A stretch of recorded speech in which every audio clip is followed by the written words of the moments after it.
She knows that what she is about to do can get her killed. The law of the country she lives in is perfectly clear, and everyone knows it. Anyone who shelters the enemy will be shot. And there is an enemy soldier standing in the snow outside her door on Christmas Eve, 1944, wounded and freezing and begging for help.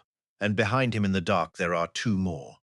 She is alone in a small cabin deep in the forest, with her 12-year-old son, in the middle of the deadliest battle on the Western Front, and every rule of the war and the state tells her to turn these men away or turn them in. She opens the door instead. And before this night is over, she is going to do something so far beyond that, so impossible, and keep moving west toward Antwerp, that the men spend the rest of their lives struggling to make anyone believe it really happened.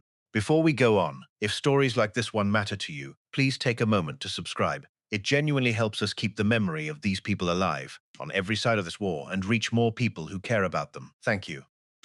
Now, back to that cabin in the snow, and to the woman who opened the door. Everything you are about to hear is true, and it is not only true, it is one of the most carefully verified stories of the entire war. Because half a century later, the boy who lived through it found one of the men again, and the man confirmed every detail and still had in his pocket the proof. So this is not a legend or a Christmas fable, however much it sounds like one. It happened on a real night to real people in a real cabin while one of the worst battles of the war raged in the forest around them. And it began with a mother, a boy, and a knock on the door.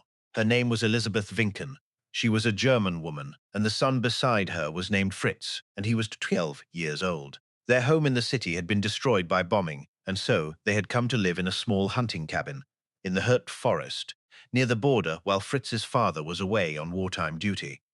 It was Christmas Eve of 1944, and all around them, though they could not see it, the Battle of the Bulge was tearing the winter forests apart, and lost and freezing men from both armies were wandering the woods in the snow. And three of them, Americans, had just found the light in Elisabeth Vincken's window.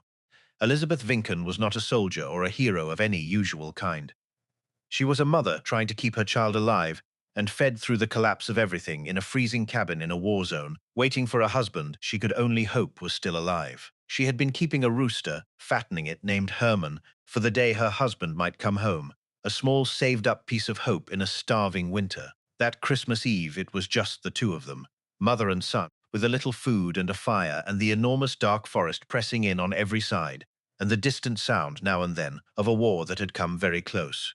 She was, by every account of the boy who grew up to tell it, a woman of deep and simple faith, and to her, Christmas Eve was not an ordinary night. It was a holy night, the holiest of the year, a night that stood, in her mind, above the war entirely, outside it, untouchable by it. That belief is the key to everything that happened next, because it was the lens through which she saw the men who came to her door. She did not see, first, an enemy or an ally, a uniform or a side. On this night of all nights, she saw cold and frightened human beings, and she believed, with total conviction, that the holiness of the night required something of her. And then, out of the freezing dark, someone knocked, and she opened the door onto the first impossible test of that belief. There were three of them, American soldiers, cut off from their unit and lost in the forest, half frozen, and one of them was badly hurt, shot in the leg and unable to go much further. They did not speak German. She did not speak much English, but cold and fear and pain need no translation, and she understood at once what they were and what they needed, and she understood just as immediately and just as clearly exactly what taking them in could cost her. To shelter enemy soldiers was treason. If a German patrol found them there, she and possibly her son could be shot for it. She knew all of this in the moment she looked at them. She took them in anyway.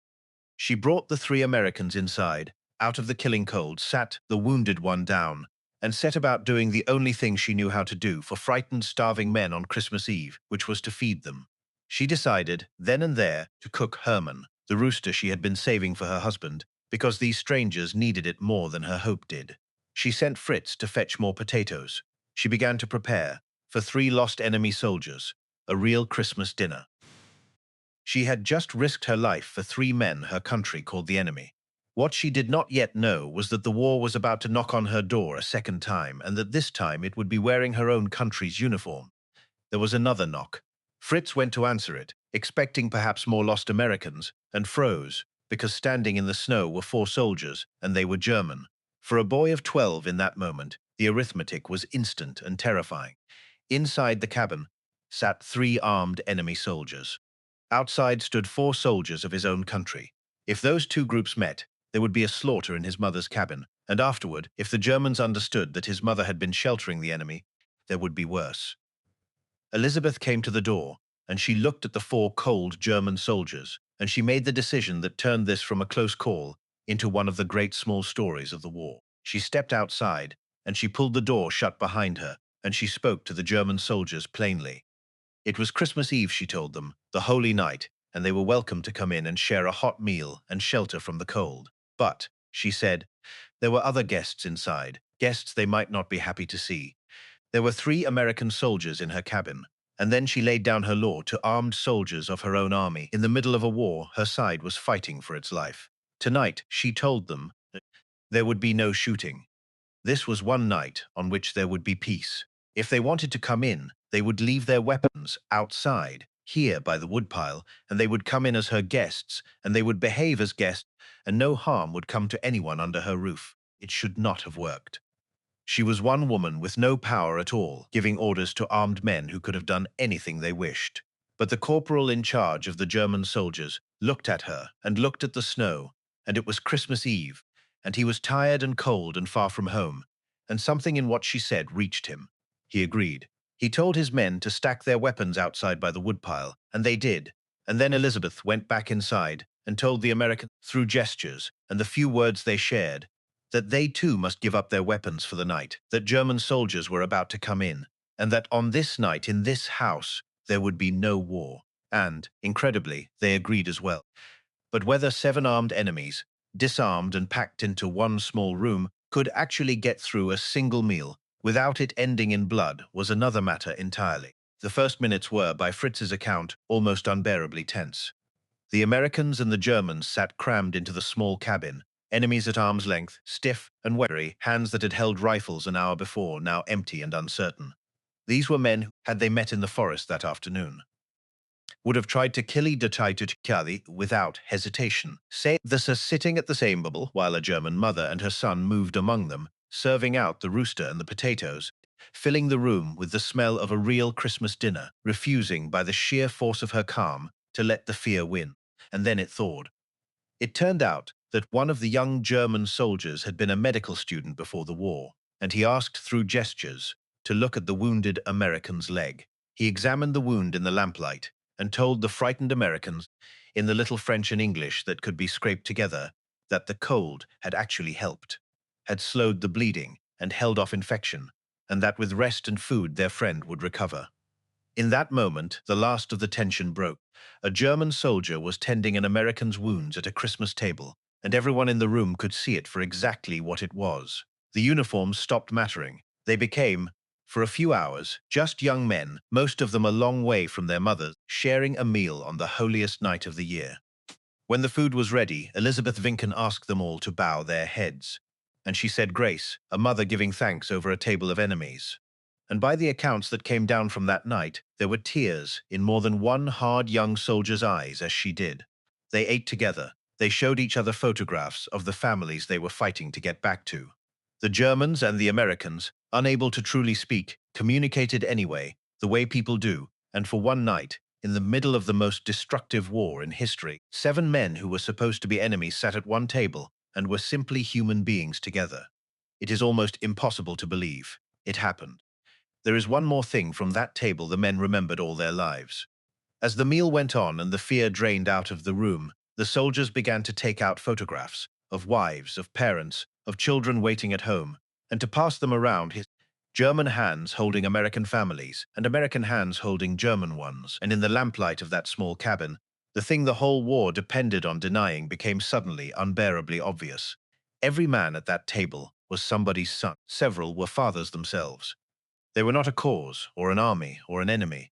They were young men who wanted, more than anything on earth, to live through this and go home to the people in those pictures.